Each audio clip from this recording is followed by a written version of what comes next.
Nuclear energy creates an uneasy feeling of danger for many people. Ancient and dangerous minerals are concentrated to awaken seemingly unnatural powers, creating horribly toxic elements that, if they escape, can and have killed people in horrible ways.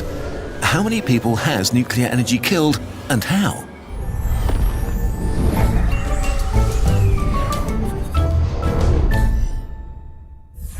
Nuclear energy has been a thing since 1951, and since then there have been around 30 reported accidents globally. Most of them were pretty minor compared to the two disasters everybody is familiar with, Fukushima and Chernobyl. Chernobyl is undoubtedly the worst nuclear accident in history for a number of reasons. The reactor technology was old and ill-prepared for emergencies, and the government response was slow and more concerned about image than damage control. Still, only 31 people died directly in the accident. But what makes nuclear energy scary is not reactors blowing up, but the radiation they release. So the real question is, how many deaths through cancer and other diseases will Chernobyl cause? Here things get really complicated because you dip right into controversy, and just discussing the different estimates and how they were calculated deserves a video of its own. The most pessimistic estimate comes from a study commissioned by the European Green Party and projects up to 60,000 premature deaths by the year 2065. Most scientific studies come up with numbers much lower than this. The WHO has estimated that in total, the long-term death toll will be around 4,000. While the UN Scientific Committee on the Effects of Atomic Radiation concluded that even this figure could be too high. For more details on this, check our research document. The second big nuclear accident was Fukushima Daiichi in 2011. Fukushima did not only operate with much better technology that was less dangerous in the first place, much better security measures were in place, and the official response was fast and decisive. And so the current death toll is only 573. The major difference here is that these deaths were not a consequence of radiation. They were indirect deaths from the stress of the evacuation of the areas around the reactors and occurred almost entirely in older populations. Estimates of the possible long-term deaths from radiation vary widely, from none at all to about 1,000. In terms of the other long-term consequences, an increase in thyroid cancer in children has been observed, but according to the WHO, this is related to the increased screening rates. By 2018, there had been only one confirmed death among workers as a result of radiation-induced lung cancer. Now, let's compare this to renewable energy. Solar, wind, and geothermal energy basically only cause deaths as a result of construction and maintenance accidents. Unfortunately, their current share of global energy is pretty low. The major player in renewable energy is hydropower, which mostly means building dams and letting water flow through turbines from a higher elevation to a lower elevation. In total, hydro has been the most fatal in terms of accidents, with hundreds of thousands of deaths in the last half-century. One accident clearly stands out: the 1975 Bankao hydroelectric dam failure in China, which has striking similarities to Chernobyl. Old technology, poor design, and poor management by authoritarian governments concerned about appearances. In a nutshell, a massive typhoon triggered intense flooding that destroyed the dam and, subsequently, a number of smaller dams in a chain reaction, unleashing a flood of over 15 billion cubic meters of water in total.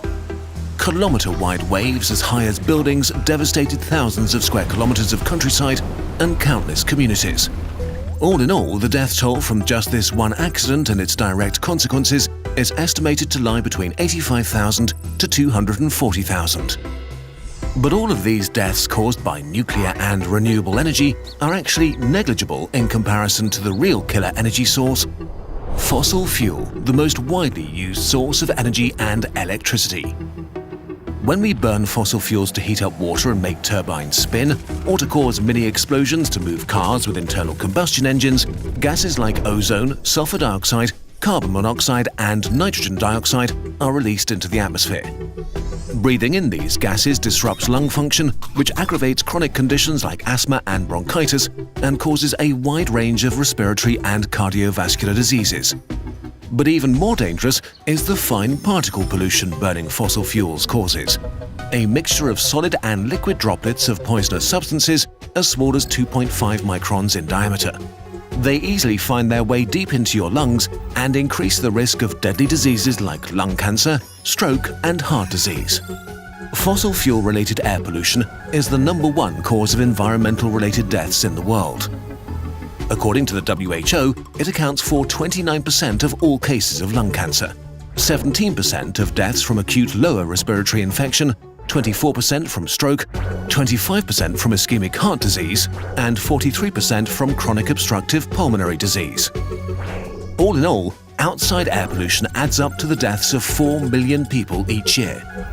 What makes air pollution especially problematic and sinister is the fact that the damage it causes happens very gradually, which makes it hard for our brains that didn't evolve with subtle dangers in mind to realize the scope of the problem. Collectively, air pollution from fossil fuels is estimated to have killed around 100 million people in the past 50 years. But wait, is that really fair? Fossil fuels also provide over 80% of global energy, so it makes sense that they cause the most deaths. So let's compare deaths per energy unit. Deaths per energy unit produced. A few studies have compared the death rates from different energy sources per 1 terawatt-hour. That's about the annual energy consumption of 27,000 EU citizens, or 12,600 US citizens. To produce that much energy for 1 year, coal causes 25 deaths, oil causes 18, and natural gas 3. Renewable energy causes 1 death every few decades. And nuclear, in the worst case, nuclear energy would cause 1 death every 14 years. One study even found that nuclear energy actually saved 2 million lives between 1971 and 2009 by displacing fossil fuels from the global energy mix. The numbers are clear. Even when using wildly pessimistic numbers, nuclear energy is among the safest forms of energy generation, and at a time when we're struggling to slow down rapid climate change, it's a really valuable low-carbon option. However, all these facts still leave one major argument that is fielded against nuclear power. Opponents of nuclear energy argue that nuclear waste and its lack of long-term storage solutions is an unacceptable problem and risk, while proponents of nuclear energy say that until renewable energies are able to cover the complete energy demands of mankind, it's arguably safer to store nuclear waste for the time being than to inhale poisonous gases and promote rapid climate change. But a detailed discussion about nuclear waste would go too far here. More about it in our sources. Let us know if you'd like a whole video about it.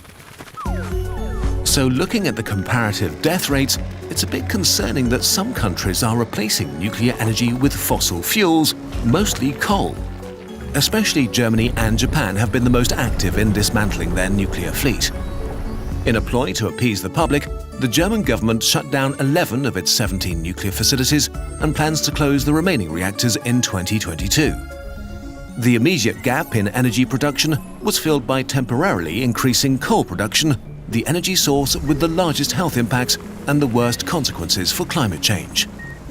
A 2019 analysis concluded that as a consequence, the nuclear phase-out has led to 1,100 avoidable deaths per year in Germany due to the increased air pollution in the years after 2010. So, in conclusion, nuclear energy feels way more dangerous than it actually is.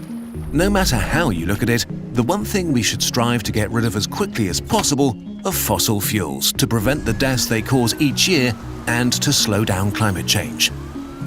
Regardless of how much you personally care about climate change issues or which energy source you favor, saving millions of lives should be something we can all agree on.